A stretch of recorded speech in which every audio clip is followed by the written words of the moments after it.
दोस्तों, आज मैं आपको सुनाने वाला हूँ एक ऐसी कहानी जो धुंध में छिपे उस रहस्य के बारे में है जिसने पूरे गांव को निगल लिया। धुंधवाड़ी एक छोटा सा पहाड़ी गांव जहां हर रात 12 बजे के बाद ऐसी धुंध उतरती जैसे आसमान जमीन को छूने आ गया हो। उसी गांव में रहते थे राघव काका, जो रोज रात को अपनी छत पर बैठकर आसमान देखते थे। लेकिन एक रात धुंध अचानक तेज होने लगी और काका की कुर्सी के चारों तरफ धुंध ऐसे घूमने लगी जैसे कोई अदृश्य ताकत वहां मौजूद हो। सुबह हुई, कुर्सी वहीं थी पर राघव काका गायब। गांव वाले डर गए। पहले कभी ऐसा नहीं हुआ था, लेकिन असली डर तो तब फैला जब अगली ही रात दो और लोग उसी तरह बिना आवाज बिना निशान गायब हो गए। बस उनके दरवाजे पर मिला एक अजीब सा जला हुआ गोल निशान। गांव में रह रही अदिति, शहर में पढ़ी लिखी समझदार लड़की, घर वापस आई तो उसने मामले को समझने की कोशिश शुरू की। उसने सभी गायब लोगों की आखिरी लोकेशन नोट की और हैरानी की बात, सभी एक ही दिशा में गए थे,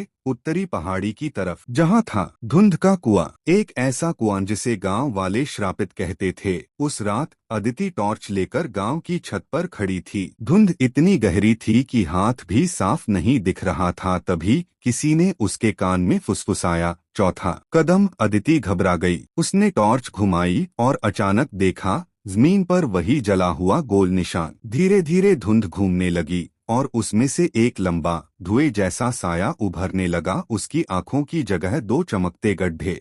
अदिति ने हिम्मत जुटाकर पूछा, तू कौन है? और साया बोला, मैं श्राप हूँ, उस साधु की अधूरी तपस्या का। हर 100 साल में 5 कदम पूरे होते हैं और 5वां कदम तुम। साया अदिति की तरफ बढ़ रहा था, लेकिन अदिति ने जेब से एक पुरानी डायरी का पन्ना निकाला जो उसे राघव काका के कमरे से मिला था। उसने कांपती आवाज में मंत्र पढ़ना शुरू किया। धुंध में बंधा, धुंध में लौट जा, विसर्जित हो जा, साया चिल्लाया।